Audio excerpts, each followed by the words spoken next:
Warisan Upanishad melesat keluar dari laut kesadaran Xian, perlahan melayang ke arah Katuo. Mata Katuo begitu panas, namun dia juga sedikit ragu. Akhirnya, dia melepaskan altar jiwanya. Altar jiwanya menutupi Upanishad. Energi negatif Xian yang menutupi warisan itu langsung lenyap tepat saat Upanishad bergabung ke dalam tingkatan Upanishad. Kekuatan di altar jiwa Katuo menjadi bagian dari altar jiwanya. Fluktuasi energi yang kacau berputar di sekitar Katuo. Tubuhnya bergetar hebat saat dia merasakan Upanishad, menambahkannya ke dalam altar jiwanya dan menjadikannya segel Upanishadnya yang unik. Xian tertawa kecil. Cara dia memandang Katuo tidak memiliki niat jahat. Saat menambahkan kekuatan Upanishad, prajurit itu perlu melepaskan altar jiwanya dan memadatkan jiwa, roh, dan pikirannya menjadi satu. Dia tidak boleh membiarkan kekuatan eksternal mengganggunya selama seluruh proses. Pada saat ini, jika Xian melancarkan serangan mematikan, bahkan jika pembantai berdarah Katuo telah mencapai langit ketiga alam Dewa Raja, dia akan menerima luka parah. Selama dia ingin menyerang Katuo, bahkan jika pembantai berdarah Katuo dapat bertahan hidup, dia akan terluka parah. Mungkin dia tidak akan pernah memiliki kesempatan untuk memasuki alam dewa asli selama sisa hidupnya. Namun Xian tidak ingin menyerang Katuo. Baginya, cincin pembuluh darah masih menyembunyikan rahasia besar yang baru saja dia masuki. Butuh waktu lama untuk membukanya sepenuhnya. Katuo menerima warisan Upanishad kekacauan dari Gelu, salah satu dari rombongan 8 Haus Darah. Karena Gelu adalah salah satu anggota rombongan 8 Haus Darah, dia pastilah seorang ahli yang kuat. Xian takut memikirkan bagaimana keberadaan yang hampir tak terkalahkan ini mati. Karena Gelu berhubungan dengan pria itu, mungkin dia akan menjadi senjata tajam di tangan Xian. Tentu saja, dia tidak akan pernah menghancurkan senjatanya.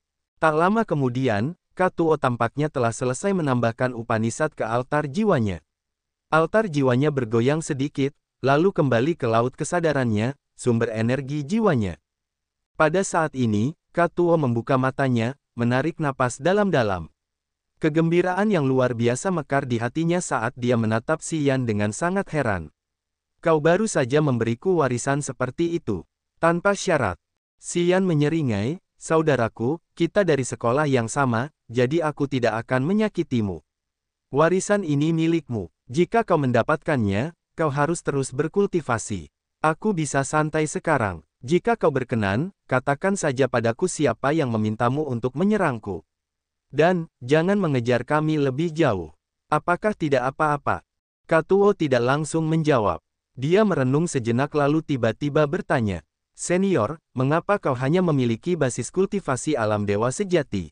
Aku masih terlalu muda. Meskipun aku sudah terdaftar lebih awal, waktu kultivasiku belum cukup lama. Xian terus mengarang ceritanya. Karena kau memanggilku seniormu, kita dianggap teman sekelas. Saat kau memasuki alam dewa asli, aku akan menceritakan hal-hal yang berhubungan dengan kita. Bagaimana kalau kau dan aku bekerja sama untuk menangkap Xiao? Aku selalu bermimpi memilikinya. Bagaimanapun, jika kakak menginginkannya, sebagai juniormu, aku bisa menyerahkan apa yang kuinginkan. Kilatan licik bersinar di mata Katuo. Jika kita menangkap Xiao, aku bisa menerima keuntungan besar. Tidakkah kau pikir lebih baik pergi bersamaku daripada dengan gadis kecil itu? Meskipun kita tidak memiliki reputasi baik sebagai bajak laut luar angkasa, kita tidak memiliki batasan apapun. Kita dapat melakukan apapun yang kita inginkan. Betapa bebasnya itu. Bagaimana menurutmu? Bajak laut. Xian terkejut. Kemudian, dia menggelengkan kepalanya sambil tersenyum. Selalu bersembunyi ke barat atau timur, itu bukan yang kuinginkan. Aku tidak peduli jika kau ingin menjadi bajak laut angkasa, tapi aku tidak akan melakukannya. Aku punya tujuan. Aku punya hal-hal yang harus kulakukan. Krumu sudah cukup banyak anggotanya, jadi aku tidak akan menjadi salah satu dari kalian. Katuo mengerutkan kening sambil merenung. Kau harus segera menyesuaikan Upanishadmu, mengembalikannya ke jalur yang benar. Jadi, kusarankan kau puas dengan nasibmu, tenanglah, dan cari tempat di mana orang-orang tidak dapat menemukanmu untuk menyelesaikan masalahmu terlebih dahulu. Xian tersenyum. Jika kau tidak ingin bicara lebih banyak, aku tidak akan memaksamu.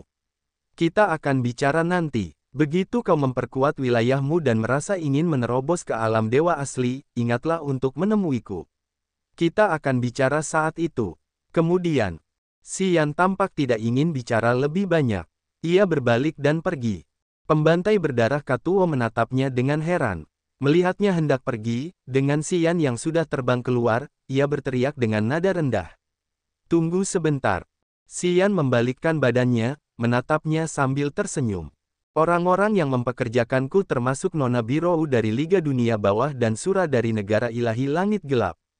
Katuo mendengus. Ini untuk membalas budimu, senior. Urusanku sudah selesai di sini. Aku akan segera pergi. Kakak, berhati-hatilah. Serangan Sura tidak akan berakhir di sini. Bahkan jika kita pergi, dia akan terus berlanjut. Sura, Xian terkejut, siapa dia? Haha, Putri Ziyao pasti mengenalnya. Katakan padanya dan dia akan tahu siapa yang ingin membunuhnya. Katuo merenung sejenak dan kemudian melanjutkan, putri itu bukan orang baik. Kakak, berhati-hatilah. Jangan beri dia kesempatan untuk membunuhmu. Banyak ahli kuat di Raging Flame Star Area mengikutinya karena kecantikannya. Namun, kebanyakan dari mereka tidak memiliki akhir yang baik. Kau harus menjaga dirimu sendiri. Xian mengangguk dan tersenyum. Terima kasih atas pengingatnya. Ngomong-ngomong, apa yang harus saya lakukan jika ingin menghubungi Anda? Katuo ragu-ragu sejenak lalu mengeluarkan kristal biru langit dari cincinnya. Kristal itu diukir dengan formasi magis dan seberkas energi chaos yang bergerak. Aku membuatnya sendiri. Kalau kau ingin menemukanku, berikan saja pada orang bernama Kafu di negeri hukuman dewa. Dia saudaraku. Katuo melemparkan batu itu padanya. Tapi, sebaiknya kau jangan biarkan yang lain melihatnya. Jangan buat masalah bagiku. Negeri hukuman dewa, di mana itu? Xian terkejut. Tanyakan pada Putri Ziyao. Dia pasti tahu tentang itu. Katuo tidak bicara lagi. Dia berbalik dan pergi, seolah-olah dia sedang terburu-buru untuk mendamaikan Upanishad barunya. Tak lama kemudian, Katuo menghilang. Xian menyebarkan meteorit yang terbakar. Tak lama kemudian, dia melihat kereta perang hiu macan menghilang satu persatu. Katuo adalah orang yang membalas budi. Dia meninggalkan kereta perang hiu macan di sana untuk Xian. Xian merenung sejenak, terbang keluar dari lingkaran yang terbuat dari meteorit yang menyala menuju kereta perang hiu macan. Ia menemukan bahwa stasiun spiritual di dalam kereta perang dan semua penghalang serta pembatasan telah dinonaktifkan. Xian menuangkan aliran kesadaran jiwa ke dalam kereta perang, yang segera bergerak, meluncur melalui meteorit menuju Ziyao. Sebuah meteorit besar melindungi suatu tempat di tempat berkumpulnya sinar matahari. Di sanalah Ziyao menunggunya dalam diam. Ia tampak seperti peri api dengan cahaya pelangi yang berputar-putar di sekelilingnya. Ia dengan cemas melipat lalu membuka jari-jarinya. Aliran cahaya ilahi 7 warna melesat keluar dari ujung jarinya. Seperti ular kecil, mereka melilit tangannya. Tetap bersama Xian selama periode ini telah menenangkan pikirannya yang mendidih. Ia untuk sementara melupakan persaingan jahat keluarga kerajaan. Ia merasa rileks, seolah-olah ia telah membuang semua beban. Pengalaman ini akan menjadi sesuatu yang tidak akan pernah ia lupakan selama sisa hidupnya. Ia menghargainya, dan Xian adalah api dalam ingatannya ini, yang telah ia tanamkan dalam benaknya, dan tidak ada yang dapat menghapusnya.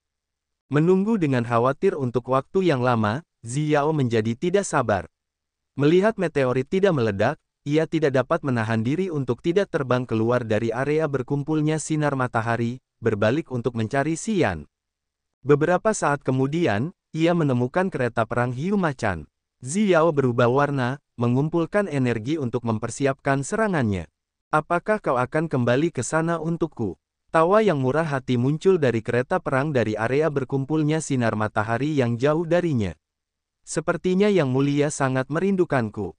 Ya, aku merasa terhormat. Tiba-tiba aku merasa gembira. Mungkin, itulah sebabnya aku bisa mengeluarkan kekuatan suciku dan mengalahkan kelompok Katuo. Xian berteriak, kereta perang hiu macan meluncur lebih cepat melalui sinar matahari yang tebal dan segera mendekati Ziyao. Wajah menawan Ziyao tampak seperti bunga yang sedang mekar.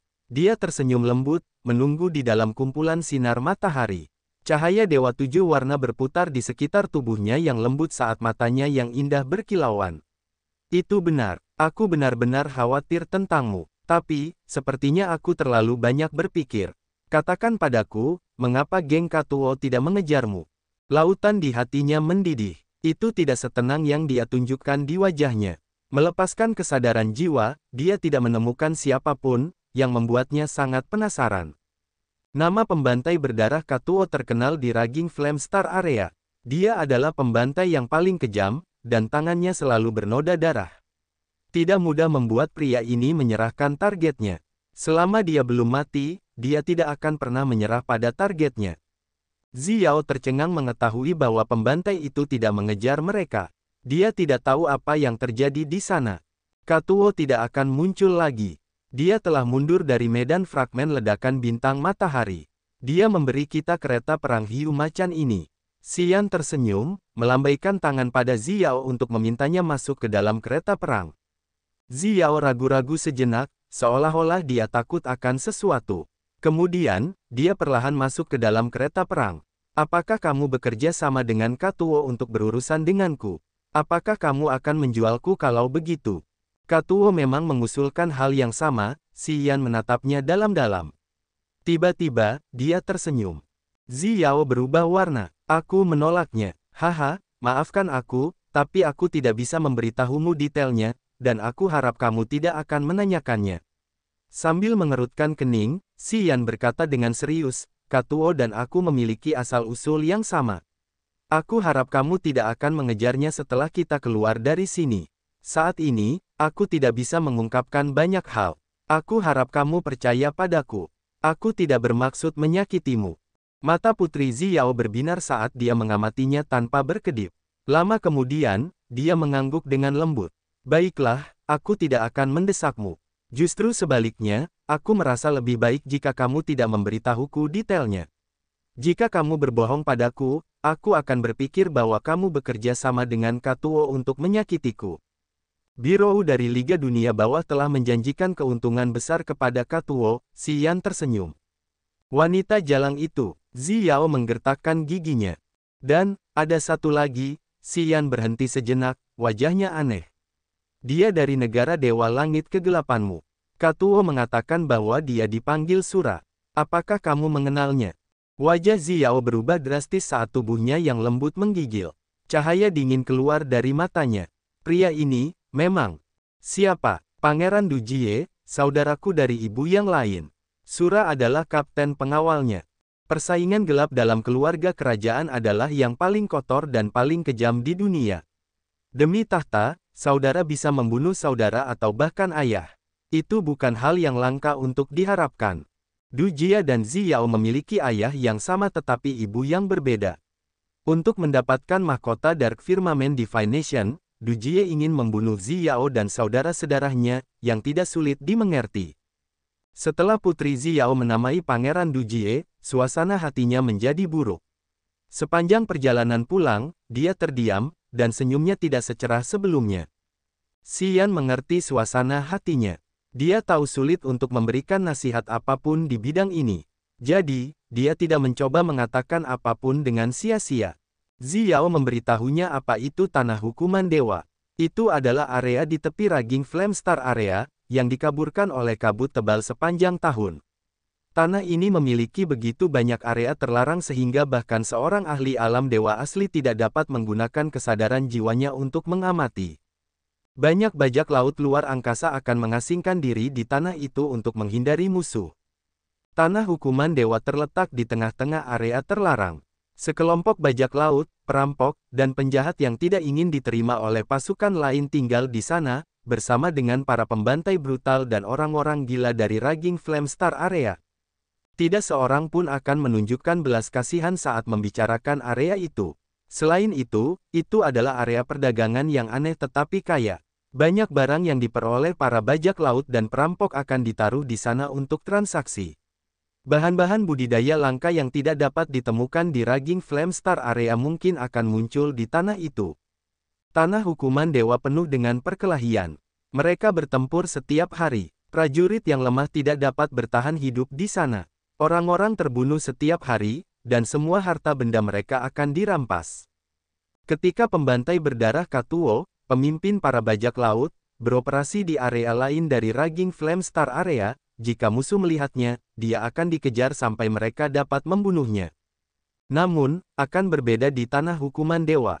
Tempat ini memiliki begitu banyak area terlarang. Jika dia menilai bahwa dia tidak bisa melawan musuh, dia hanya perlu bersembunyi di daerah terlarang dan memanfaatkan waktu untuk memulihkan diri.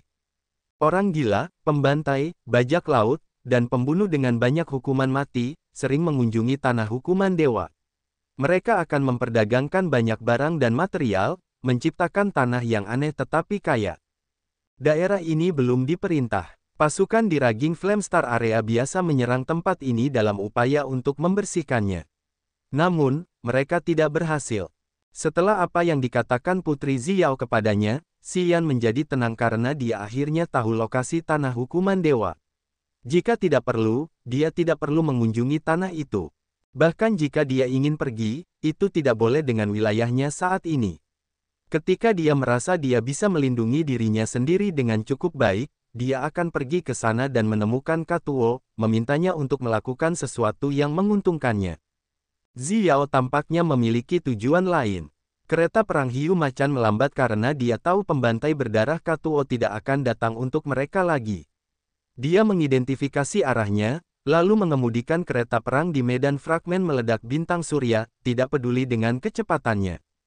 Dalam perjalanan mereka bertemu dengan beberapa perampok lain dan beberapa prajurit yang mengasingkan diri di medan fragmen meledak bintang surya. Namun, orang-orang itu tidak sebrutal dan tak kenal takut seperti pembantai berdarah Katuo. Ketika mereka menemukan bahwa Xiao berada di langit ketiga alam Dewa Raja, mereka akan secara proaktif menjauh, tidak berani mengganggunya. Xian bersantai dengan senang. Dia tinggal dan berkultivasi di kereta perang hiu macan untuk menenangkan wilayahnya. Dia tidak terburu-buru, hanya membiarkan Xiao bertanggung jawab atas segalanya. Waktu berlalu dengan cepat. Hari ini, saat ia memejamkan mata untuk menenangkan sarafnya, Xiao tiba-tiba tersenyum dan bergumam. Kita hampir sampai. Kemana kau ingin pergi? Xian mengangkat kepalanya untuk menatapnya dengan bingung. Kau pasti punya tujuan mengunjungi medan fragmen ledakan bintang matahari. Apa yang sebenarnya kau inginkan? Aku ingin mengunjungi seorang pria. Dia sangat penting bagiku. Jika aku bisa mendapatkan pengakuannya, aku bisa menang dalam persaingan kerajaan untuk memperebutkan tahta. Alis tebal Xiao berkerut. Jangan terburu-buru, kita akan segera menemuinya. Xiao mengemudikan kereta perang hiu macan untuk meluncur melalui labirin meteorit, terkadang menggunakan kesadaran jiwanya untuk mengamati. Secara bertahap, mereka tiba di suatu tempat yang dipenuhi meteorit yang terbakar. Batu-batu yang menyala melayang di mana-mana sementara sinar matahari melesat dengan kacau. Xiao menjadi bersemangat saat ia merayap melalui celah-celah di antara meteorit yang terbakar berbahaya seperti pesawat ulang-alik. Ia memutar arah untuk menghindari banyak area berbahaya, dan setelah beberapa saat berseru, "Dia di sini." Mata Xian berbinar, wajahnya juga ceria saat penglihatannya semakin jelas. Tidak terbayangkan bahwa sebidang tanah dengan energi surga dan bumi yang kaya dapat terletak di tengah lautan meteorit yang terbakar. Itu adalah tanah persegi, ribuan mil persegi luasnya. Itu mengambang dengan tenang di luar angkasa. Sinar matahari yang tak terhitung jumlahnya tampaknya diserap oleh sebidang tanah itu. Uap mengepul, berkelok-kelok di luar tanah, menciptakan penghalang yang luar biasa dan menutupi seluruh area. Penghalang ini menyaring sinar matahari, mengendalikan panas yang ekstrim sehingga tidak akan menghancurkan flora di dalamnya. Ladang herbal berbentuk persegi datar dan rapi seperti kubus tahu. Setiap ladang adalah rumah bagi ramuan spiritual yang langka dan berharga. Semuanya bersinar dengan penuh semangat, membuktikan khasiat pengobatan ajaibnya. Sekilas, ladang-ladang herbal itu tampak berkilauan. Begitu banyak tanaman dengan warna yang berbeda tampak lebih seperti bunga yang sedang mekar, membentuk pemandangan yang sangat indah. Sebuah danau yang jernih berada di tengah ratusan ladang herbal, di mana sebuah pulau kecil dengan sebuah pondok kecil berada. Garis pandang Xiao meluncur melalui uap tebal, jatuh di pondok kecil itu. Dia meninggalkan kereta perang hiu macan, masuk ke penghalang yang terbuat dari uap tebal, lalu memanggil dengan lembut, "Paman Dirk, keponakanmu datang mengunjungimu. Tolong buka penghalang itu agar aku bisa masuk." Sebuah fluktuasi jiwa dikirim dari pondok kecil di pulau kecil itu. Sesaat kemudian, seorang pria berkepala putih muncul dari pondok itu. Dia melambaikan tangannya untuk menyingkirkan penghalang itu, sambil tertawa lembut. "Masuklah." Xiao mengangguk pada Xian, memberi isyarat padanya untuk ikut dengannya. Xian tersenyum dan tidak ragu-ragu, menemani Xiao melewati penghalang ke tanah yang kaya akan ki spiritual surga dan bumi itu. Mereka perlahan turun di tengah pulau kecil itu. Pria berkepala putih bernama Dirk itu memiliki beberapa kerutan di sudut matanya, tetapi dia pasti pria yang tampan saat masih muda. Dia menyilangkan lengan di depan dada, berdiri di halaman podoknya sambil menghadap ke langit. Sampai Xiao dan Xian mendarat, matanya yang dalam tidak pernah meninggalkan Xiao, seolah-olah dia tenggelam dalam pikirannya. Xian tidak mengatakan apapun saat dia mengamati sekelilingnya dengan saksama, terutama Dirk. Daerah herbal ini dikelilingi oleh begitu banyak meteorit yang menyala. Luasnya hanya sekitar 1000 mil persegi, tetapi ki spiritual langit dan bumi serta energi 5 elemen di tanah ini puluhan kali lebih padat daripada bintang herbal ke-6. Ramuan dan rumput spiritual yang ditanam di ladang-ladang itu tampaknya semuanya berkualitas tinggi, yang sama sekali tidak dapat dibandingkan dengan milik Nita. Tampaknya orang-orang di pulau kecil ini telah memanfaatkan energi matahari dari medan fragmen ledakan bintang matahari untuk mengubah siklus energi langit dan bumi untuk menciptakan keajaiban di daerah ini. Dirk memiliki fluktuasi energi yang sangat besar yang sama dengan yang diamati Xian dari Dalei. Aura mereka luas dan tak terukur. Namun, saat ia mencoba merasakan lebih jauh, ia tidak bisa merasakan seberkas energi padanya. Rasanya seperti ia hanyalah orang biasa. Ia jelas seorang alkemis yang pangkatnya lebih tinggi dari Nita. Melihat Xiao, Dirk tenggelam dalam ingatannya. Berbagai suasana hati yang rumit berkilauan di matanya. Setelah beberapa saat, ia mendesah penuh emosi. "Sangat mirip. Kau dan ibumu, kalian berdua tampak sama seolah-olah kalian adalah satu." Tubuh lembut Xiao menggigil. "Paman Dirk, kau sudah bertemu ibuku. Bagaimana kabarnya?" Ibu Xiao meninggal sebelum ia sempat mengingat banyak hal. Ia tidak punya kenangan tentang ibunya. Setiap kali ia mencoba bertanya kepada ayahnya, ia tidak mendapatkan informasi yang ingin ia ketahui. Seiring berjalannya waktu, perasaannya terhadap ibunya tampaknya berangsur-angsur memudar. "Bajingan Dutianji itu telah berjanji kepadaku untuk merawat ibumu. Ia tidak menepati janjinya. Ia membiarkan ibumu meninggal." Dirk mendengus, wajahnya dingin dan muram. "Jika aku tahu itu, aku tidak akan pernah membiarkannya pergi. Jika ia pergi bersamaku, ia tidak akan pernah mengalami akibat tragis ini. Ia sama sekali tidak perlu meninggal." "Bagaimana ia meninggal? Ayahku tidak pernah memberitahuku apapun." "Paman, bisakah kau memberitahuku?" Xiao memohon kepada pria itu. "Kau harus bertanya kepadanya sendiri, sayang." Dirk mendesah panjang, menatap Xiao dengan penuh kasih sayang. "Bajingan itu tahu kau mirip sekali dengannya. Itulah sebabnya dia mengirimmu menemuiku. Sudah bertahun-tahun berlalu, dan dia tidak berubah sedikit pun. Licik, dia memperhitungkan segalanya dengan tepat. Dia tahu aku tidak akan menolakmu, jadi dia mengirimmu kepadaku." "Paman," Xiao memanggilnya dengan lembut, "apakah kematian ibuku berhubungan dengan dia?" "Tentu saja, ya." Dirk memutar matanya, jika dia tidak menginginkan tahta itu dan memperluas wilayah, bagaimana mungkin adikku mati kelelahan? Adikku adalah alkemis paling luar biasa tahun itu. Bahkan aku tidak memiliki bakat bawaan seperti dia.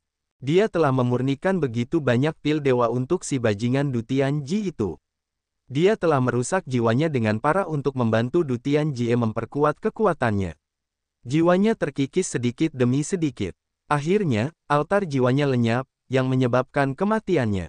Jika Dutianji tidak begitu egois sehingga dia ingin menguasai seluruh Raging Flame Star area, adikku tercinta tidak akan harus mati. Hati Xiao bergetar, matanya yang indah berair. Perasaan sedih membasahi seluruh tubuhnya. Kau tampak seperti adikku, tetapi saudaramu mirip dengan bajingan itu. Tidak mungkin jika kau ingin aku meninggalkan tempatku dan membantu saudaramu. Aku tidak akan pernah membantu seseorang yang tampak seperti Dutianji. Tetapi, Jika kau ingin melakukan sesuatu, aku berjanji padamu, bahkan jika aku harus mempertaruhkan nyawaku yang lama, aku akan membantumu dengan cara apapun. Dirk menarik napas dalam-dalam. Seluruh Raging Flame Star Area tahu seperti apa saudaramu. Dia mewarisi karakteristik Du Tianji sejak dia masih muda. Aku tidak akan pernah mempertaruhkan nyawaku untuknya. Ziao bersikap acuh tak acuh. Du Jie, saudaramu dari ibu yang lain, datang ke sini sebelum kamu. Dia datang dan berjanji kepadaku bahwa selama aku tinggal di daerah ini, dia akan mengirimkan sejumlah besar bahan obat kepadaku setiap 10 tahun. Dirk menggelapkan wajahnya. Persaingan jahat kerajaan begitu kotor sehingga tidak ada yang bisa menandinginya. Kakak membunuh adik tanpa ragu-ragu. Ngomong-ngomong, memikirkannya, Du Tianji juga telah membunuh banyak saudaranya untuk mengklaim tahta. Di masa sekarang, anak-anaknya mengikuti jalan yang sama seperti dirinya yang masih muda. Aku ingin tahu apakah dia pernah memikirkannya. Itu dia. Ziao menggertakkan giginya. Aku hampir mati sebelum bisa melihatmu, Paman. Orang yang menyergapku adalah kakak laki-lakiku tersayang Du Jia. Mengapa kamu perlu mendambakan kekuasaan dan jabatan? Serahkan dan pergilah bersamaku, maka kita akan hidup dalam damai dan kebebasan. Dirk menatapnya dalam-dalam. Selama kamu menginginkannya, Paman bisa melindungimu selamanya. Kamu tidak perlu khawatir tentang apapun. Paman bisa membantumu mengumpulkan bahan-bahan kultivasi. Mengapa kamu harus keluar sana dan bertarung dengan yang lain? Bahkan jika aku tidak memperjuangkan hakku, yang lain tidak akan membiarkanku pergi. Ziao merenung sejenak dan kemudian tersenyum paksa. Ayah telah mengerahkan segalanya untuk mencapai alam dewa ethereal. Kamu tahu betapa berbahayanya itu. Jika dia berhasil, tidak ada yang akan berubah. Namun jika dia gagal, altar jiwanya akan musnah. Pada saat itu, bangsa ilahi akan jatuh ke dalam kekacauan. Kemudian, dimanapun aku bersembunyi, aku tidak bisa menjauh dari kejaran mereka. Bahkan jika Paman ingin melindungiku, itu akan menjadi tugas yang sulit. Dirk panik. Bajingan sialan itu. Bagaimana mungkin orang bodoh yang tidak berperasaan itu mendapatkan alam seperti itu? Surga sangat tidak adil.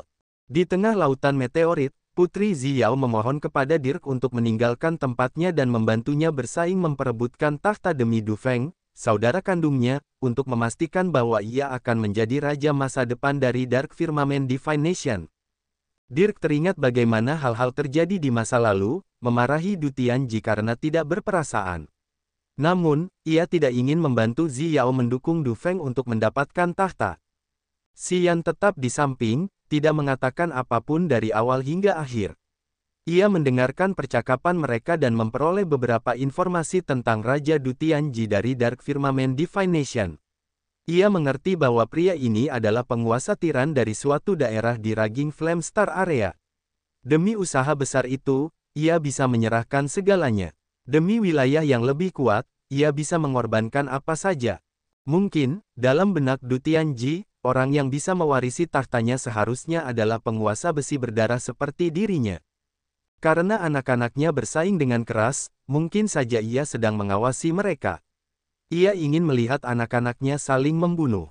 Yang kuat akan hidup, dan yang lemah akan mati, lalu dia akan memilih pemenang untuk menjadi ahli warisnya. Orang yang dapat menunjukkan bakatnya dalam kompetisi kerajaan akan menarik perhatiannya. Dia akan mengangkat orang itu sebagai putra mahkota dan membiarkannya memimpin negara ilahi langit gelap. Nantinya, putra mahkota itu akan membuat negara yang telah dia kembangkan menjadi lebih kuat, dan mendominasi wilayah bintang api mengamuk selamanya tanpa mengkhawatirkan kekuatan lain. Hanya pemenang pertarungan brutal yang dapat membuktikan kekuatan dan pola pikirnya. Atas usahanya yang hebat, dia dapat membunuh saudara-saudaranya tahun itu. Dan hari ini, dia telah membuat anak-anaknya saling membunuh. Mereka adalah tipe karakter yang sangat keras kepala. Ada perselisihan yang jelas antara dia dan Dirk. Ketika mereka masih muda, mereka berteman, dan bahkan berteman baik. Karena ibu Ziao, mereka berpisah. Akhirnya, persaudaraan mereka retak dan terputus. Dia ingin membuat Dirk melayaninya, tetapi dia tahu pasti yang lain tidak akan pernah setuju. Itulah sebabnya dia mengirim Putri Ziao kepadanya, putri yang tampak identik dengan ibunya. Berdiri di depannya, sulit bagi Dirk untuk tidak berperasaan. Kasih sayang yang dimilikinya untuk ibunya di masa lalu akan membuatnya meninggalkan tempatnya saat itu. Namun, sepertinya dia memiliki asumsi yang salah. Bukannya Dirk tidak ingin membantu mereka. Namun, premisnya adalah bahwa tahta Dark Firmament Divine Nation seharusnya berada di tangan Xiao, dan bukan saudaranya Du Feng. Tidak peduli seberapa keras Xiao mencoba meyakinkannya, Dirk tidak tergerak. Dia menggertakkan giginya dan tidak setuju dengan apapun dengannya. Xiao tidak punya cara untuk membujuknya. Setelah tinggal di sini selama beberapa hari, dia mengucapkan selamat tinggal pada Dirk. Sebelum mereka pergi, Dirk merenung sejenak lalu melepaskan cincin dari jarinya, dan meletakkannya di telapak tangan Xiao dengan hati-hati. Cincin ini menyimpan banyak pil obat yang telah kumurnikan. Banyak di antaranya yang baik untukmu. Aku senang kau datang menemuiku. Meskipun aku tidak bisa menjanjikan apapun padamu, aku tidak akan mengabaikanmu. Ambillah. Tidak peduli untuk membangun kekuatanmu atau untuk memasuki wilayah baru, kau akan membutuhkannya. Xiao tidak menolak. Jari-jarinya yang ramping seperti batu giok meremas cincin itu, matanya penuh dendam. Paman, aku tahu kau menginginkan yang terbaik untukku. Jangan khawatir, aku akan menjaga diriku dengan baik. Di masa depan, jika aku gagal dalam pertarungan memperebutkan tahta ini, aku akan kembali ke sini untuk menemuimu. Tempatku selalu terbuka untukmu. Selama kau bisa datang ke sini, tidak ada yang penting. Dirk tersenyum penuh kasih. Ayahmu bajingan yang egois. Dia melakukan segala sesuatu hanya untuk dirinya sendiri. Dia tidak akan pernah menghargai atau memperhitungkan perasaan orang lain. Dia juga tidak akan mengurus keluarganya. Ketika seseorang mati untuknya, dia akan menyesalinya sebentar, lalu terus menenggelamkan kepalanya ke dalam apa yang disebutnya usaha besar. Berhenti sejenak, Dirk menatap Xian untuk pertama kalinya. Dia mengerutkan kening, berbicara dengan beberapa makna tersembunyi. Kamu seharusnya tidak buta seperti ibumu. Jangan cari pria seperti ayahmu. Jika kamu melakukan itu dan aku menemukannya, jangan salahkan aku. Siapapun yang berani memperlakukanmu dengan buruk, aku akan membunuhnya. Matanya tiba-tiba menjadi sangat tajam dan dingin seperti ujung pedang. Di bawah tatapannya, Xian merasa seperti ada begitu banyak pedang yang ditancapkan di lehernya. Rasa dingin menjalar ke tulang punggungnya, seolah-olah dia akan hancur dalam hitungan menit. Berbahaya. Sambil menggigil dalam hati, Xian segera memastikan bahwa Dirk ini bukan hanya seorang alkemis yang hebat, tetapi juga seorang pejuang yang tangguh. Mungkin, dia lebih kuat dari Dalei. Di bawah tatapan mata Dirk yang mengancam, Xian mengerutkan kening. Matanya tidak berkedip, tetapi seperti balok es yang kaku saat aura dingin bergerak di sekujur tubuhnya. Tenang dan tak kenal takut. Dirk menatapnya tanpa berkedip. Setelah beberapa saat, dia mengalihkan pandangan tajamnya, berbicara dengan tenang. Nak, aku tidak tahu siapa kamu, tetapi jika kamu bisa datang ke sini, itu takdir. Pelet ini untukmu. Gunakan sesukamu. Pelet ini hijau, dengan aroma yang menghibur orang-orang. Pelet itu berkilau dengan cahaya yang sangat terang saat terbang menuju Xian. Fluktuasi energi yang sangat besar beriak dari pelet itu, yang jelas tampak menakjubkan dan dengan efek pengobatan yang luar biasa. Xian bahkan bisa mendengar air bergumam di dalam pelet itu. Xian mengumpulkan semangatnya dan mengamati pelet itu. Dia melihat kebocoran kecil, yang tampak seperti aliran air mini. Mengalir secara alami, bersirkulasi bagaikan pembuluh darah di tubuh seorang prajurit. Mata indah Xiao berbinar saat bibir merahnya terbuka. Xian, sampaikan terima kasih. Xian melihat pil itu dan merasakan khasiatnya. Matanya menyipit tetapi dia tidak meminumnya. Saya menghargai bantuanmu, pendahulu. Tetapi, saya tidak bisa meminum pil ini. Xiao terkejut. Dirk mengernyitkan alisnya sedikit saat matanya yang tajam menatap Xian. Dia merenung selama beberapa detik, lalu sudut mulutnya berkedut membentuk senyum tipis. Nak, apakah kamu tahu pil apa itu? Apa efeknya? Xian menggelengkan kepalanya, saya tidak tahu. Pil jiwa 100 sirkulasi, pil kelas ilahi level 4. Itu dapat memelihara jiwa dewa Anda dan melengkapi kidara Anda. Itu masih merupakan harta yang besar bagi seorang prajurit langit ketiga dari alam Dewa Raja. Dirk mengangkat alisnya. Dan kau, saat kau meminum pil ini, menembus alam Dewa Raja itu mudah saja. Memadatkan tubuh dewa semudah membalikkan telapak tangan. Selama alammu bisa mengimbangi energi dan Upanishadmu, kau akan segera memasuki alam Dewa Raja. Pil ini akan membuat banyak prajurit saling membunuh untuk mendapatkannya. Berhenti sejenak, Dirk mendengus lalu menyipitkan matanya. Sekali lagi, kau mau atau tidak? Tidak, terima kasih, Xian menggelengkan kepalanya, dengan tegas menolak tawaran itu. Ia tidak ragu-ragu, dan tatapannya tidak bergeser. Ia melanjutkan dengan samar, tanpa pil jiwa 100 sirkulasi ini, aku masih bisa menerobos dengan mudah ke alam Dewa Raja. Kurasa memadatkan tubuh dewa seharusnya tidak bergantung pada kekuatan eksternal. Itu cara terbaik agar itu terjadi secara alami. Menggunakan pil berarti seseorang tidak percaya pada dirinya sendiri. Sepanjang jalan kultivasiku, aku tidak bergantung pada pil untuk menerobos alam. Dasar bocah sombong, Dirk mencibir. Kau punya jalan pintas tapi kau keras kepala. Aku tahu prestasimu di masa depan akan terbatas. Ia menoleh ke Xiao. Arak-arakanmu ini seperti batu karang. Sombong dan cukup teguh. Kerajaannya tinggi tapi harga dirinya tidak rendah. Xiao tersenyum, matanya yang indah menatap tajam ke arah Xian saat ia berkata dengan lembut. Pria ini selalu sombong. Bagaimanapun, menurutku pria yang berani menyerahkan pil yang ditawarkan kepadanya dan ingin menggunakan kekuatannya sendiri untuk menerobos tidak seharusnya menjadi orang bodoh. Ia hanya memiliki keyakinan penuh. Tentu saja, pengikutku adalah tipe yang terakhir.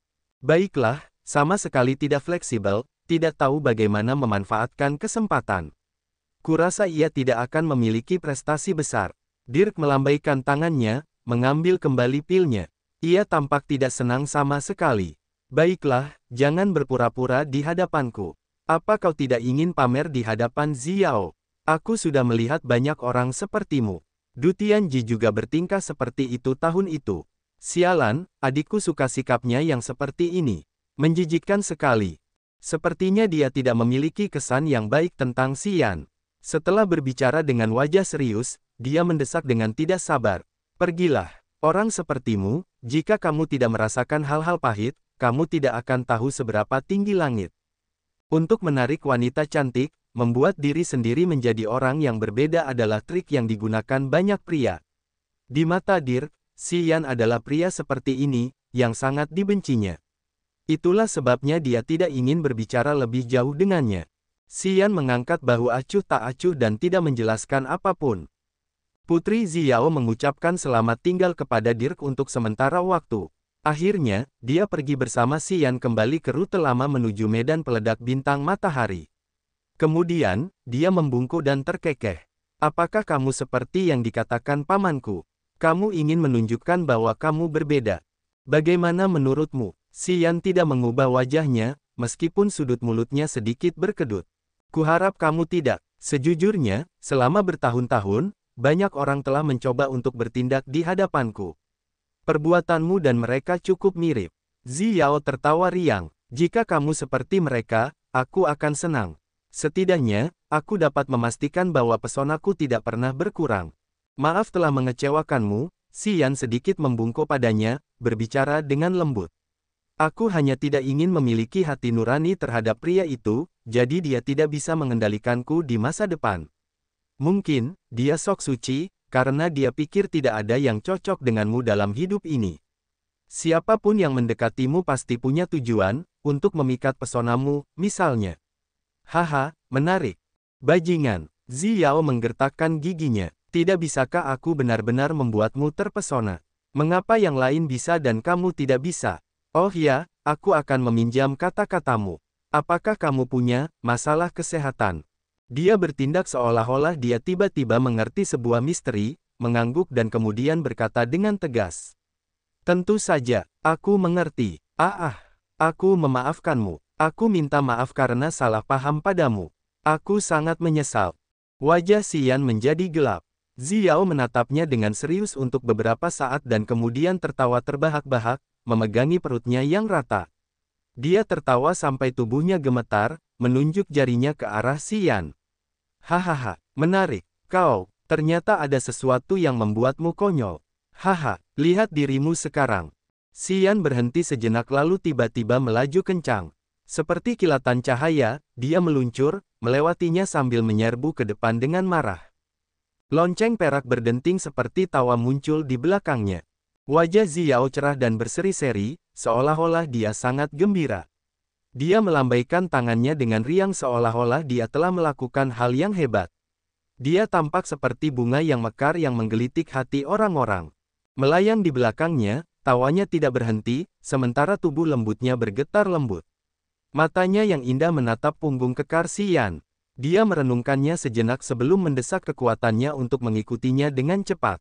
Asteris bintang ini dinamai menurut Yizhao, bintang Yizhao. Yizhao berarti, batu kecubung yang mulia, jadi saya menerjemahkannya secara harfiah, TL.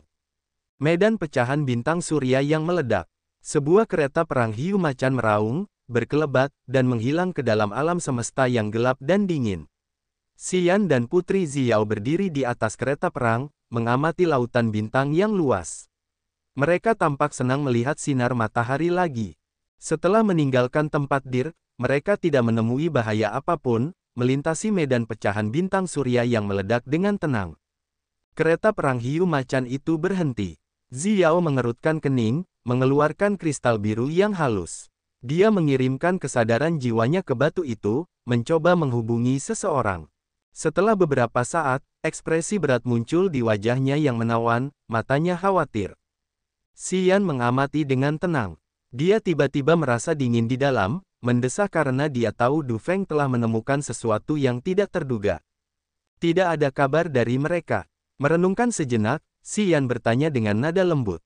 Xiao mengangguk. Sebelum kita berpisah, aku menyuruh Berg untuk menemuiku di luar. Aku tidak mendapat kabar dari mereka. Mungkin, mereka telah mengalami sesuatu yang tidak terduga. Kita berdiam diri di medan fragmen ledakan bintang matahari untuk waktu yang lama. Jika Berg dan Pangeran Du Feng keluar dan tidak melihat kita di sini, mungkin mereka sudah pulang. Yang mulia, jangan terlalu khawatir. Xian mencoba menghiburnya. Wajah Xiao menjadi lebih baik. Aku harap begitu. Jika saudaraku mengalami sesuatu yang tidak terduga, aku tidak akan pernah mengampuni mereka.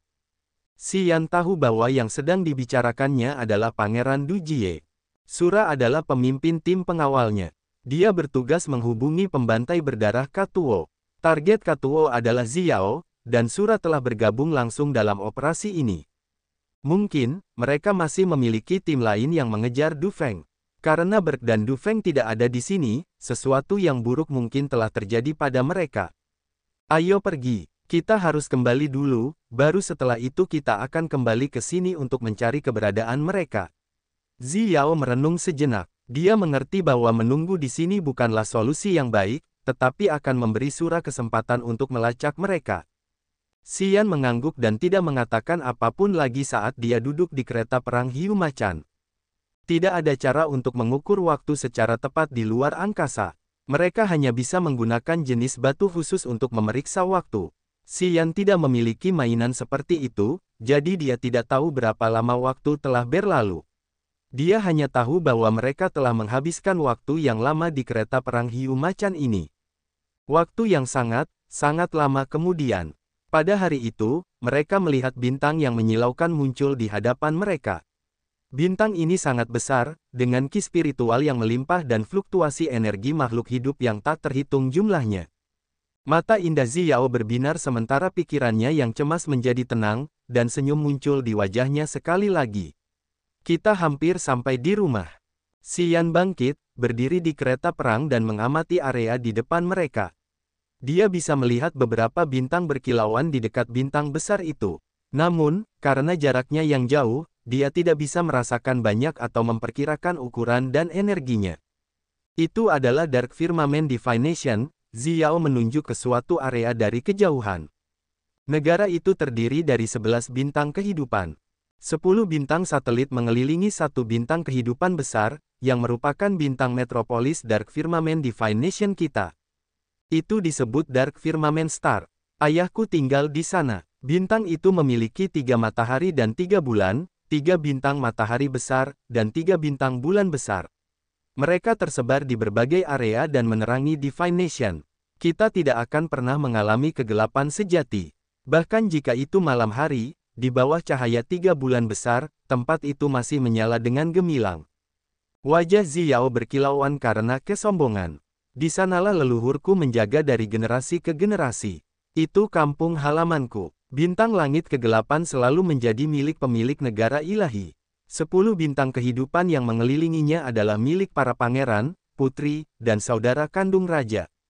Xian melihat tempat itu dan terguncang dalam hati. Tiba-tiba dia merasa bahwa negara ilahi langit kegelapan benar-benar perkasa dan makmur. Fluktuasi energi padat dikirim kepadanya dari bintang terdekat. Itu setidaknya harus menjadi bintang kehidupan di level 3 atau 4, dengan energi bumi dan surga yang melimpah. Itu adalah tempat terbaik bagi para prajurit untuk berkultivasi. Bintang kehidupan adalah tempat yang mirip dengan Grace Mainland. Area yang diciptakan oleh 11 bintang kehidupan adalah tempat di mana keluarga kerajaan negara ilahi langit kegelapan tinggal. Tentu saja, wilayah negara ilahi langit kegelapan tidak hanya mencakup bintang-bintang ini. 5 pengikut feodal lainnya menjaga area yang lebih jauh. Mereka memiliki lebih dari 10 bintang kehidupan dan banyak bintang mineral. Bersama-sama, mereka menciptakan status yang kuat dari Dark Firmament Divine Nation. Setiap pengikut feodal, seperti Dalei, adalah ahli di alam dewa asli. Dari sudut pandang ini, Dark Firmament Divine Nation memiliki wilayah yang sangat besar, dan kekuatan yang dapat membuat orang menggigil hanya dengan mendengar nama mereka. Itu layak menjadi salah satu dari 3 kekuatan terkuat di Raging Flame Star Area.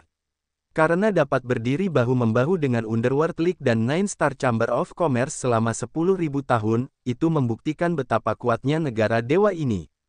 Kereta perang hiu macan itu masih melaju dengan kecepatan tinggi. Lambat laun, bintang kehidupan di depan mereka menjadi lebih besar. Xian dapat melihat begitu banyak makhluk, binatang buas, gunung, sungai, danau, dan berbagai hal. Pemandangan di sana indah dan menggembirakan. Tumbuhan dan rumput spiritual tumbuh di area terpisah, di mana para spesialis merawatnya. Kesadaran jiwa Xian berkedip dan matanya menjadi cerah. Aura jiwa yang dapat dirasakannya pada bintang kehidupan itu berdesakan seperti koloni semut. Haha, ini adalah bintang ametis mulia, planet milikku. Ada beberapa ribu orang di dalamnya, dan jumlah gunung dan danau yang indah juga sama. Kalian dapat melihat atraksi di mana-mana. Suasana hati Ziyao sedang baik. Bintang ametis mulia ini dinamai menurut namaku. Ketika aku lahir, ayahku menghadiahkannya kepadaku. Di bawah manajemenku, bintang ametis mulia dapat dianggap makmur. Karena ini adalah bintang kehidupan level 4, bintang ini tidak akan terkuras bahkan setelah puluhan ribu tahun. Berhenti sejenak, Ziyao tersenyum seperti bunga yang mekar saat matanya yang indah berbinar.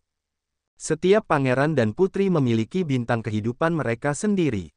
Kakakku juga punya satu, namun, bintang kehidupannya gelap dan kacau. Manajemennya yang ceroboh membuatnya berantakan. Meskipun bintangnya penuh dengan ki spiritual, tatanannya tidak pernah dibuat. Perkelahian terjadi sepanjang waktu. Dia hanya mengoceh ketika dia mengatakan bahwa dia akan memberimu bintang kehidupan. Dia tidak bisa memberimu bintang kehidupannya. Tentu saja, jika dia bisa naik tahta, itu akan menjadi cerita lain. Xian tersenyum tipis. Aku sudah tahu, kau tidak perlu menjelaskannya padaku. Apa pendapatmu tentang bintang ametis mulia milikku? Ziyao bertanya saat kereta perang hiu macan itu perlahan turun, terbang menuju istana agung pusat bintang ametis mulia. Awan ungu melilit kelompok istana yang dibangun dari sejenis kristal ungu cemerlang. Nimbus ungu bergerak dengan indah di atas bangunan-bangunan itu. Di dalam istana-istana itu, Xian dapat melihat banyak gunung buatan dan jembatan-jembatan kecil di atas aliran sungai, dengan bunga-bunga bermekaran di mana-mana. Ki spiritual menyerbu ke dalam lubang hidungnya. Sekilas, tempat ini mewah dan indah seperti negeri dongeng, yang dapat menenangkan jiwa orang-orang, membuat mereka melupakan semua kesedihan mereka. Xian mengamati dan menyaksikan pemandangan yang luar biasa. Banyak prajurit dari berbagai ras sedang menyibukkan diri di dalam dan di luar istana.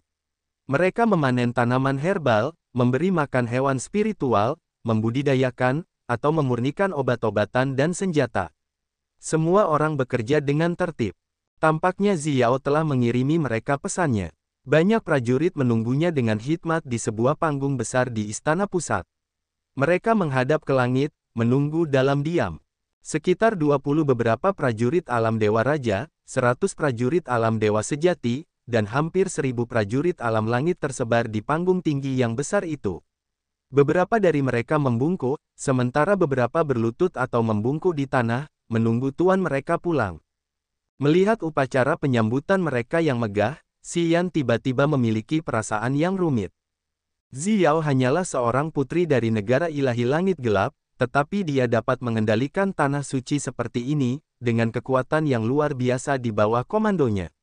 Memikirkan kekuatan umum negara ilahi langit gelap, Liga Dunia Bawah, dan Kamar Dagang Bintang 9, dia mengerti bahwa visinya begitu sempit. Area bintang api mengamuk itu misterius, dan jauh lebih besar dari apa yang dia bayangkan. Daratan kasih karunia, jauh lebih kecil dari tempat ini. Selamat datang kembali, Yang Mulia. Selamat datang kembali, Yang Mulia. Selamat datang kembali, Yang Mulia. Suara keras bergema dari alun-alun di bawah kaki mereka. Tak lama kemudian, seluruh area seluas ribuan mil di sekitarnya dipenuhi dengan ucapan selamat. Siapapun yang bekerja di luar atau di dalam istana, apapun yang mereka lakukan, memanen tanaman obat atau memberi makan binatang, memurnikan obat-obatan dan menempah harta karun, semua menghentikan pekerjaan mereka, membungkuk, dan memberi salam, berkontribusi pada aliran itu dan memperkuat kekuatannya. Senyum di wajah Xiao memudar. Dia tampak serius, meskipun dia tidak marah. Sikap angkuh seorang pemimpin tampak di wajahnya yang menawan saat dia berkata dengan lembut, "Bangun. Tidak perlu terlalu sopan." "Terima kasih, Yang Mulia." Beberapa ribu prajurit berdiri, wajah mereka serius. Mereka masih menundukkan kepala, tanpa bertindak terlalu tergesa-gesa. Kereta perang hiu macan berhenti, mendarat di tengah platform yang tinggi. Meskipun panjangnya sekitar 10 meter, kereta perang hiu macan itu tampak tidak istimewa saat mendarat di platform yang luas ini. Xian mengamati sebentar dan menemukan bahwa alun-alun ini memiliki banyak kapal perang dan kereta perang, yang sebagian besar berwarna ungu.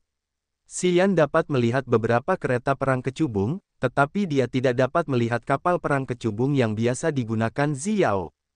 Dia langsung mengerti. Kapal perang kecubung yang dia seret ke ruang tak dikenal itu adalah milik pribadi Xiao. Itu pasti jauh lebih berharga, karena itu juga merupakan tempat tinggal kekaisarannya yang bergerak. Meskipun dia bangsawan dan kaya, dia tidak dapat membuat lebih banyak kapal perang seperti itu. Itu membuktikan betapa berharga dan luar biasanya kapal perangnya yang berwarna kecubung. "Yang Mulia, di mana kapal perangmu? Dan, di mana Berg?" Seorang pria kekar dari klan iblis dengan janggut pendek dan semangat tinggi, memiliki tubuh bagian atas yang setengah telanjang, melangkah maju dan bertanya padanya sambil membungkukkan tubuhnya. Otot-otot seluruh tubuhnya menggembung seperti batu, yang menyimpan ledakan energinya. Xiao berubah warna saat matanya berkilat ketakutan. "Berg belum kembali. Berg dan Antrim, bukankah mereka pergi bersamamu?" Pria kekar itu tampak tercengang. Xian mendesah dalam hati. Dia menggelengkan kepalanya, karena dia mengerti bahwa sesuatu telah terjadi pada Berg dan Du Feng. Suara Xiao bergetar. "Tidak ada pesan dari mereka. Bagaimana dengan saudaraku? Apakah kamu mendengar sesuatu tentang Pangeran Du Feng?" Bawahan Pangeran Du Feng telah datang ke sini dan menanyakannya beberapa kali. Mereka juga mencarinya. Pria kekar itu mengubah wajahnya. "Pangeran belum kembali. Sejak terakhir kali dia keluar, kami belum mendengar kabar darinya." Hati Xiao tenggelam ke dasar jurang. Rasa dingin menyelimuti seluruh tubuhnya saat dia berdiri dalam keadaan linglung. Orang-orang bahkan tidak berani bernapas dengan keras. Mereka semua mengerti bahwa sesuatu telah terjadi. Mereka semua muram. Seluruh bintang ametis yang mulia tampak mendung oleh awan gelap yang tak terlihat. Xian mengerutkan kening, saat pandangannya menyapu orang-orang itu. Dia tiba-tiba menyadari bahwa, mungkin, Du Feng dan yang lainnya tidak akan pernah muncul lagi. Tidak mendapat kabar dari Pangeran Du Feng dan Berg, Xiao menjadi putus asa. Pertama-tama, ia bertanya tentang kondisi umum bintang ametis mulia dan memecahkan beberapa masalah kecil. Setelah itu, ia membawa Xian ke Istana Ungu. Sepanjang perjalanan, banyak prajurit berlutut untuk menunjukkan rasa hormat mereka kepadanya. Beberapa ribu prajurit mengikutinya seperti iring-iringan dewi, mengantarnya ke istana ametis miliknya. Xian tidak mengatakan apa-apa, hanya mengikutinya. Namun, ia tidak membungkukkan badan atau menundukkan kepala. Ia jelas berbeda dari prajurit lainnya. Banyak prajurit pengiring Xiao menilainya secara diam-diam dengan mata yang rumit, karena mereka tidak tahu identitasnya. Ketika mereka tahu bahwa Xian juga salah satu pengiring putri, mereka terkejut dan takut dalam hati. Putri Xiao adalah seorang wanita bangsawan di negara ilahi langit gelap. Ia memiliki banyak anggota pengiringnya, dan bahkan prajurit alam Dewa Raja harus tunduk padanya. Xian baru saja berada di langit ketiga alam Dewa sejati. Menurut akal sehat, dia tidak pantas mendapatkan perlakuan istimewa darinya. Bagaimanapun, setelah mereka mengamati selama beberapa saat, mereka menemukan bahwa cara Xiao memperlakukan Xian berbeda. Hal ini membuat banyak orang iri padanya, menimbulkan beberapa pemikiran di kepala mereka.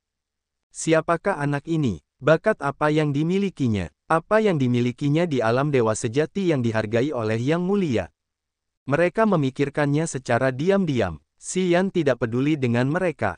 Dia hanya diam dan mengikuti Xiao ke istana kecubungnya. Kalian bisa pergi. Ketika kalian mendapatkan berita Du Feng atau Ber, segera laporkan kepadaku.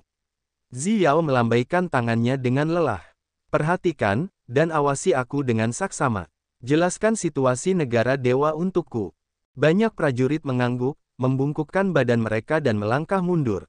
Xian, kamu pilih kamar untuk beristirahat di istana kecubung. Kami memiliki ruang pelatihan, aula Upanishad, dan gudang yang menyimpan semua jenis material. Jika kamu membutuhkannya, ambil saja. Aku juga bisa memberimu koleksi material pribadiku. Xiao merenung sejenak. Kamu dan aku telah mengalami perjuangan bersama. Di saat yang paling kritis, kamu telah memikul bebanku dalam pertempuran. Kamu berbeda dari yang lain. Sejujurnya, ketika kita memasuki tanah terlarang, aku tidak menganggapmu sebagai iring-iringanku.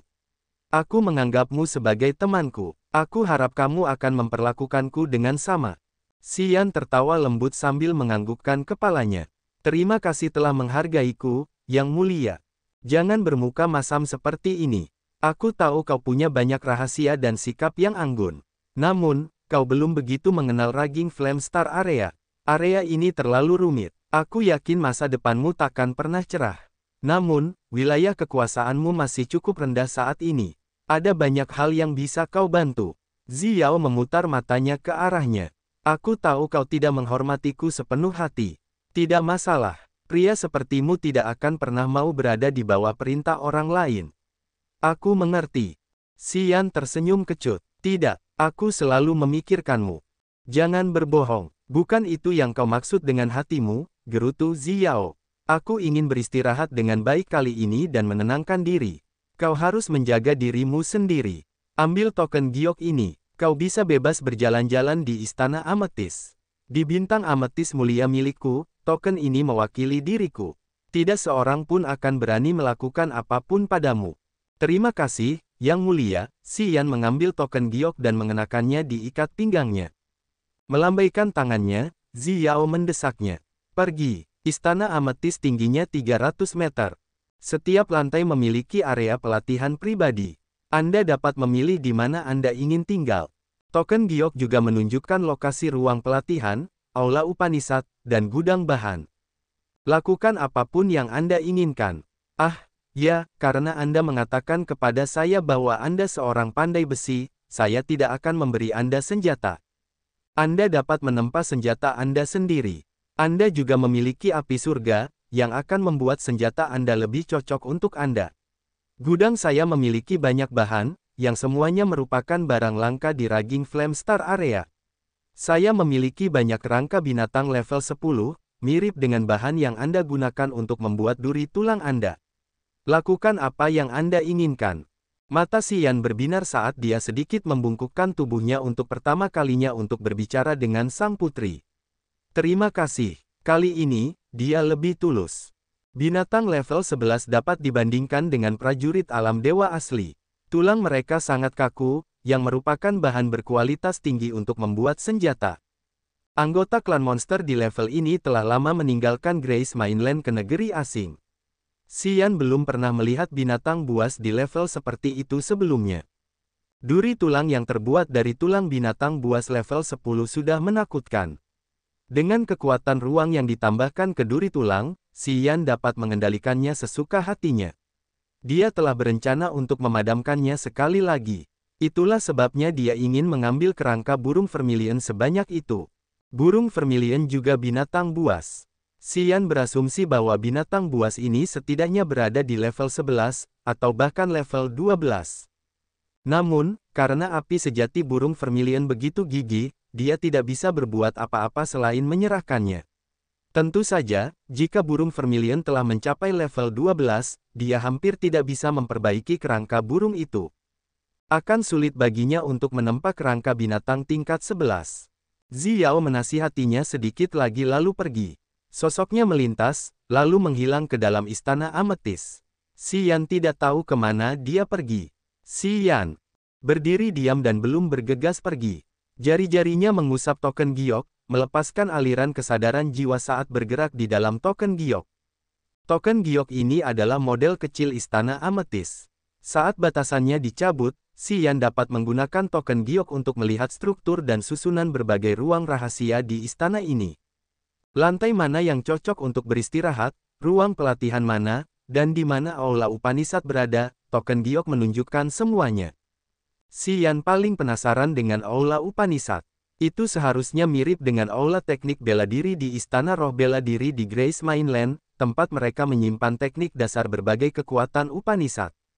Setelah Xiao pergi, Xian mempertimbangkan sejenak lalu mengikuti peta di dalam token giok untuk menemukan Aula Upanishad di Istana Ametis. Itu adalah ruangan yang luas, sekitar 1000 meter persegi luasnya, dibangun dari batu kecubung. Sebuah pohon kuno raksasa, yang dimurnikan dari kristal 5 warna, berdiri di tengah ruangan besar ini.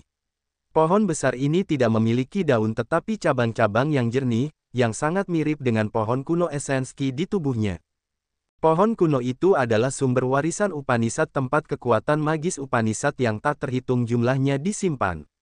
Para prajurit bisa masuk ke sana untuk menerima kekuatan baru Upanishad. Tentu saja, di banyak aula Upanishad lainnya, itu tidak selalu berbentuk pohon. Misalnya, klan mayat akan membuat sumber warisan Upanishad mereka dengan bentuk batu nisan. Klan lain akan membuatnya tampak seperti pegunungan, lautan, atau bahkan altar jiwa. Sumber warisan Upanishad memiliki begitu banyak bentuk, tetapi mereka berbagi nama yang sama dan fungsi yang sama, yaitu untuk membantu para prajurit menerima kekuatan Upanishad. Orang-orang telah menggunakan cara ajaib untuk menanamkan Upanishad yang berbeda ke dalam sumber warisan Upanishad. Ketika mereka memiliki Upanishad baru, mereka selalu dapat menambahkannya secara bersamaan. Sumber warisan Upanishad benar-benar berharga, dan hanya kekuatan terkuat yang dapat memilikinya. Melihat sumber warisan Upanishad berbentuk pohon, Xian tetap diam. Setelah itu, dia tersenyum tipis. Dia tiba-tiba mengerti bahwa 7 patung Demogorgon di area iblis pertama di Grace Mainland juga merupakan sumber warisan Upanishad. Namun, itu adalah yang tingkat rendah, karena hanya memiliki teknik bela diri, tetapi tidak memiliki elemen dasar teknik bela diri, power Upanishad. Sumber warisan Upanishad di tempat ini jauh lebih baik. Tempat ini memiliki jejak dasar teknik bela diri. Selama prajurit dapat mempelajari semacam kekuatan Upanishad dan mengembangkannya, ia dapat dengan bebas menciptakan berbagai teknik bela diri berdasarkan prinsip-prinsip alam. Kemudian, ia dapat menggunakan energi itu dengan cara yang indah, yang akan membentuk teknik bela diri yang rumit. Pohon 5 warna raksasa di depannya dipenuhi dengan fluktuasi energi yang aneh. Setiap cabangnya tampaknya memiliki aura kekuatan Upanishad yang khas. Xian melepaskan kesadaran jiwanya, membuat jiwanya berubah secara ajaib dan terus-menerus. Ia kemudian mencoba menyentuh sumber warisan Upanishad. Token giok di pinggangnya tiba-tiba berkilau, dan seberkas cahaya ungu lemah melesat ke arah sumber warisan Upanishad di depan matanya.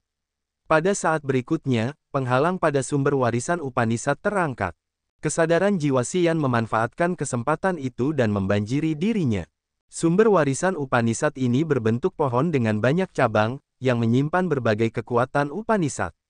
Xian dapat melihat kekuatan Upanishad logam, kayu, air, api, tanah, guntur, badai, hipnotis, cahaya, dan gravitasi, del. Berbagai kekuatan Upanishad yang tak terhitung jumlahnya tercetak di sumber warisan Upanishad. Setiap cabang memiliki teknik dasar untuk pemula. Tentu saja, sumber warisan Upanishad tidak benar-benar maha kuasa. Upanishad yang ditunjukkannya hanyalah aturan dan prinsip dasar suatu kekuatan.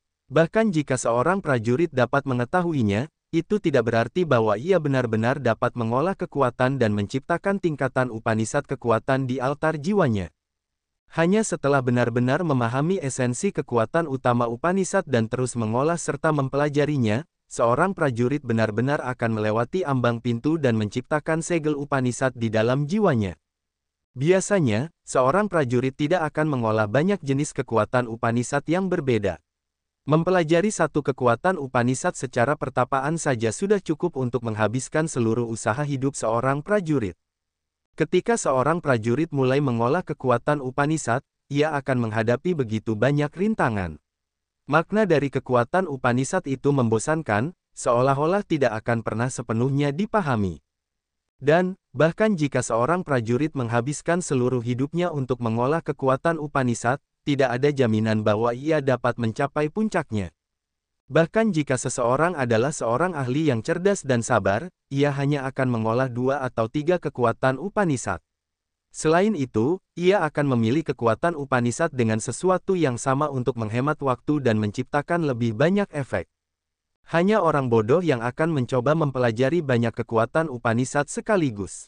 Jika dia melakukan itu, dia tidak akan pernah melewati ambang pintu, apalagi menciptakan lautan Upanishad dalam jiwa dewanya. Pada dasarnya, dia tidak dapat menciptakan altar jiwa untuk menerobos ke alam yang lebih dalam. Tanpa melewati ambang pintu dan mengolahnya hingga kedalaman tertentu, seorang prajurit tidak akan pernah bisa mengeluarkan kekuatan Upanishad terbaiknya. Upaya seorang prajurit terbatas, dan kekuatan Upanishad selalu terlalu dalam. Seorang prajurit biasanya hanya boleh mengolah satu jenis kekuatan Upanishad dalam hidupnya, yang merupakan cara yang benar dan prinsip praktik sebagian besar ahli di Raging Flame Star Area. Xian mendesak kesadaran jiwanya untuk bergerak di sekitar sumber warisan Upanishad, mencoba menemukan beberapa kekuatan Upanishad yang mirip dengan kekuatan bintang, ruang, dan kematian dan kehidupan Upanishad miliknya. Namun, dia merasa menyesal karena tidak dapat menemukan apapun. Kekuatan Upanishad di tempat ini semuanya populer. Xian telah melihat teknik bela diri yang serupa di Grace Mainland. Rupanya, bintang, ruang, dan kematian dan kehidupan semuanya adalah Upanishad kekuatan tingkat tinggi. Mereka istimewa dan aneh, yang membuatnya langka di Raging Flame Star Area. Bahkan Xiao dengan status aristokratnya tidak dapat memperoleh Upanishad kekuatan berkualitas tinggi seperti itu. Itulah sebabnya Xian tidak dapat menemukan jejak serupa di sumber warisan Upanishad. Namun, Xian masih tergoda. Meskipun sumber warisan Upanishad ini tidak dapat memberinya manfaat besar, itu sangat berguna bagi teman-temannya dan kerabat di hutan malam abadi jika mereka dapat datang ke sini dan menggunakan kesadaran jiwa untuk merasakan kekuatan Upanishad. Xian tenggelam dalam pikirannya sambil menatap sumber warisan Upanishad untuk sementara waktu. Setelah itu, dia pergi ke penyimpanan material untuk menemukan tulang yang cocok untuk duri tulangnya.